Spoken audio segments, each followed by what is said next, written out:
मुखौटे पहन लो मुखौटे, रावण के मुखौटे, ले जाओ दशहरे के मौके पर सस्ते मुखौटे। माँ बाबा मुझे मुखौटा दिलवाओ ना, देखो तो कितना अच्छा तस्वीरों का मुखौटा है, दिलवाओ ना। नहीं, बिल्कुल भी नहीं। अरे मुखौटा लेना ही है तो राम जी का या बजरंगबली का खरीदना, ये रावण का मुखौटा क्यों लेते हो? अरे तुम भी ना सिया, बहुत ही जिद्दी हो। दशहरे के समय तो बच्चे मुखौटे खरीदते ही हैं, लेने दो ना। अच्छा ठीक है। बच्चे की जिद से दोनों माँ बाप अदिति के पास आ गए। वो रेलवे स्टेशन पर मुखौटे बेच रही थी। अदिति उन्हें मुखौटे दिखाने लगी कि तभी बच्चे की माँ बोली, सुनो लड़की, ये तुमने बस रावण के मुखौटे ही क्यों लिए हुए हैं? राम जी का या हनुमान जी का मुखौटा भी तो तुम रख सकती थी ना। राम जी का या हनुमान जी का मुखौटा रखकर मैं करूंगी भी क्या? अब अंत तो रावण का निकट है, तो मुखौटे तो रावण के ही बिकेंगे। अदिति ने ऐसे बोलकर बात को खत्म कर दिया और उस बच्चे को एक मुखौटा बेच दिया। ऐसे ही फिर वो पूरे स्टेशन पर मुखौटे बेचने को घूमने लगी। कुछ देर के बाद उससे उसकी बड़ी बहन अक्षिता टकराई। बहन, कैसा चल रहा है सब कुछ? बहुत बढ़िया, अब तक तो सब ठीक है। अरे बहन, तेरे पास बस इतने कम मुखौटे ही बचे हुए हैं? हाँ, ये ले, मेरे पास काफी सारे मुखौटे बाकी हैं, तो थोड़े से बहन तू भी रख ले। ठीक है। अक्षिता और अदिति अपने अपने मुखौटों को बांट ही रही थीं कि तभी वहां उनके पास दो लड़के आए। लगभग शाम हो ही चली थी। वो दोनों लड़के उनके पास आकर उन्हें छेड़ने लगे। अरे यार, पास का मौसम तो बहुत ज्यादा हॉट चल रहा है। सही कहा, वेरी हॉट। वैसे ये दो दो सुंदरियां यहाँ क्या बेच रही हैं? अरे चलना, चलकर पूछते हैं। दोनों दोस्त अदिति और अक्षिता के पास आ गए। डालेंगे मुखौटे कैसे दिए? तू मुझे छेड़ रहा है? कोई शक? दोनों लड़के ऐसे ही अदिति और अक्षिता को छेड़ने लगे। सूरज डूब चुका था और उन्हें अंदाजा भी नहीं था कि आखिर वो किस खतरे से खेल रहे थे। अभी वो दोनों लड़के उनकी तरफ को आ ही रहे थे कि तभी दोनों बहनों ने अपने मुंह पर मुखौटे लगा लिए। तुम सोचती हो कि इन रावण के मुखौटे से हम डर जाएंगे? चलो ये मुखौटा निकालो। सच में निकाल दें क्या? हाँ। उस लड़के ने अदिति के चेहरे से मुखौटा हटा दिया। अभी तो उसे बहुत हंसी आ रही थी, लेकिन अदिति को देखकर अब उन दोनों की ही रूह अंदर से कांप उठी। ये क्या है? चुड़ैल! अरे चुड़ैल, भागो! इतनी भी जल्दी क्या है? दोनों चुड़ैल बहनों ने अपने हाथों को लंबा करके उन्हें पकड़ लिया और जोरदार पटकी लगाई। उस वक्त रेलवे स्टेशन पर भी कोई नहीं था। पटकी लगने से वो दोनों ही अधमरे से हो गए। दोनों चुड़ैल बहनें उनके पास आईं और उन्होंने अपने मुखौटे उतार कर उनके चेहरों पर लगा दिए और फिर वो बोली, ये रावण के मुखौटे हमें नहीं, असल में तुम्हें पहनने चाहिए। तुम इस दुनिया में इंसानी रूप में रावण हो, रावण, और हम हर एक रावण का वध करते हैं। अब मुखौटा पहन लो और मरने को तैयार हो जाओ। अक्षिता ने ऐसे बोलकर उन दोनों को ही उठाकर रेलवे ट्रैक के ऊपर फेंक दिया। ट्रेन भी आ ही रही थी। रावण के मुखौटे पहने दो दरिंदों को ट्रेन कुचलती हुई निकल गई और उसके बाद फिर से दोनों बहनें खूबसूरत लड़कियों के रूप में आकर स्टेशन पर रावण के मुखौटे बेचने लगी। ऐसे ही दिन गुजर रहे थे और देखते ही देखते आज दशहरे का दिन भी आ गया था। आज के दिन भी दोनों बहनें स्टेशन पर रावण के मुखौटे ही बेच रही थी। मुखौटा पहन लो, मुखौटा पहन लो, रावण का मुखौटा पहन लो, बुराई का अंत करवा लो, मुखौटा पहन लो। अभी अक्षिता ऐसे बोलकर आगे ही बढ़ रही थी कि तभी उसे स्टेशन पर चार लोग दिखाई दिए।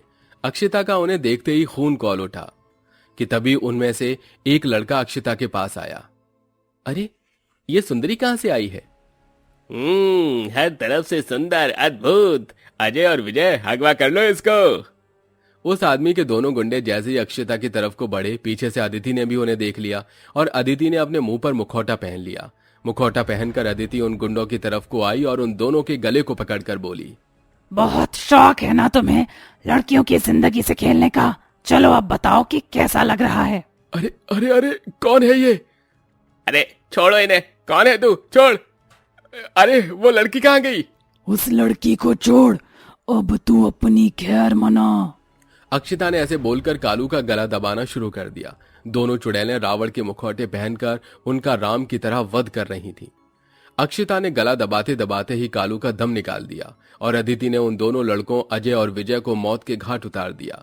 उनकी ऐसी दर्दनाक मौत देख वहीं खड़ा हुआ एक और आदमी जिसका नाम लखन था भागने लगा कि तभी दोनों चुड़ैल मुखौटे ही पहने लखन के भी पास आ गईं। अरे ताऊ जी, आप किधर भाग रहे हो? अपनी पसंदीदा चीज मुखौटा नहीं लोगे? मुझे मुझे माफ कर दो। कौन हो तुम? मुझे जाने दो। मुखौटों का बादशाह हमसे यूं पूछ रहा है कि हम कौन हैं? जरा अपने गिरेबान में जाकर देख कि कौन है हम। किसको तूने सबसे बड़ा धोखा दिया? किसका तूने फायदा उठाया? जबकि वो दो लड़कियां तो बस मासूम सी तेरी बातों में आकर अपनी जान से हाथ धो बैठी। और अगर इतने से भी मोटी बुद्धि तुझे कुछ समझ नहीं आया हो तो और भी बातें हैं, याद दिलाने को ताऊ जी। अदिति के ताऊ जी बोलते ही लखन की आंखें फट गईं और उसे अपने काले अतीत के काले राज आंखों के सामने दिखाई देने लगे। लखन को अब सब कुछ याद आ रहा था। अक्षिता बेटा, अदिति बेटा, अरे घर में तो हो? अरे ताऊ जी, आप आइए, बैठिए। ताऊ जी, कितने दिनों बाद आए? आप आते रहा कीजिए। बाबा के जाने के बाद हमें आपके अंदर ही बाबा की झलक दिखाई देती है। अच्छा, ऐसा क्या? हाँ ताऊ जी, बिल्कुल। आप आ जाते हो तो ऐसा लगता है जैसे बाप के कदम घर में आए हों। हाँ हाँ, तो यही तुम्हारा बड़ा बाप तुम्हारे लिए खबर लाया है। अदिति, अक्षिता, दोनों तैयार हो जाओ। हम लोग आज ही गुड़गांव जा रहे हैं। गुड़गांव? लेकिन किस लिए? गुड़गांव को मोबाइल इंडस्ट्री कहा जाता है। वो जगह काफी अच्छी है और वहाँ काम भी बहुत है। मैंने अपनी दोनों बेटियों की वहाँ नौकरी की बात की थी, जो कि पक्की हो गई। तो अब इसीलिए मैं तुम्हें वहाँ लेकर जा रहा हूँ। सच ताऊ जी? हमारी जॉब लग गई है? अरे वाह! अपने ताऊ जी की बातें सुनकर दोनों बहनें तभी ही गुड़गांव जाने की तैयारी करने लगीं। उनकी तैयारी होते ही लखन उन्हें ट्रेन में लेकर निकल गया और ट्रेन में उसके पास एक आदमी आया। वो बड़ा अजीब सा था। दोनों लड़कियां उसके आने से अनकंफर्टेबल होने लगी। अच्छा, तो ये हैं वो लड़कियां। बहुत खूब, पूरे 10 लाख दूंगा। ताऊ जी, ये आदमी कौन है और किस तरह से बातें कर रहा है? हाँ, यही तो है जहां तुम्हारी नौकरी लगी है। अब तुम दोनों इसके साथ जाओ, मेरा काम तो हो गया है। लखन ने ऐसे बोलकर उन दोनों ही बहनों को कालू के हाथों बेच दिया और खुद वहां से चला गया। जिस ताऊ जी पर दोनों बहनें जान लुटाती थीं, जिस ताऊ जी को वो बेहद इज्जत देती थी, उसी ने उनका विश्वास तोड़ दिया था। कालू ने अक्षिता और अदिति को खरीद कर आगे एक बड़े आदमी को बेचना चाहा, लेकिन अदिति और अक्षिता दोनों उसकी पकड़ से निकलकर भाग गईं और कालू ने गुस्से में उन दोनों को ही अपने आदमियों से मारने को बोल दिया। उस दिन ताऊ जी हमें ऐसे तड़प तड़प कर मरे हैं कि हमारी रूह को शांति नहीं मिल पाई। हमारी एक एक सांस रुक रुक कर निकली और हर दर्द भरी आह पर हमारे दिल में बस आपका ही नाम था। अंदर की आग बोल रही थी कि ये कहानी ऐसे खत्म नहीं होगी। और देखो, हम अपने बदले के लिए लौट आए। वो भी दशहरे का ही दिन था जब हमारी जान निकली थी, और आज भी दशहरा ही है।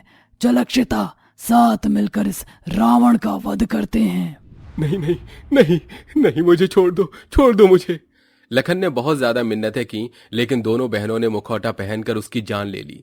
दशहरे के दिन जैसे ही रावण का दहन हुआ, बस ऐसे ही लखन की जान निकली। जैसे जैसे पटाखे जले, वैसे वैसे ही चुड़ैलों को मुक्ति मिल गई और वो अपना बदला लेकर मुक्त हो गई। इसीलिए तो कहते हैं, कभी किसी का बुरा करके ये मत सोचना कि तुम बच जाओगे, क्योंकि कर्मों की सजा तो मिलकर ही रहती है। मुझसे भी एक बहुत बड़ी गलती हुई थी कि मैंने सीता माता का अपहरण किया था, जिसकी सजा मुझे राम जी ने दी। लेकिन मैंने कभी अपनी मर्यादा का उल्लंघन नहीं किया, और जितना मैंने उल्लंघन किया उसका परिणाम में आज तक मुझे जलाया जाता है, कोसा जाता है। तो हमेशा एक बात याद रहे, अगर आप अपने अंदर के रावण को न जलाकर बाहर का रावण जलाएंगे तो एक दिन आपके अंदर के रावण को जलना पड़ेगा, मेरी तरह।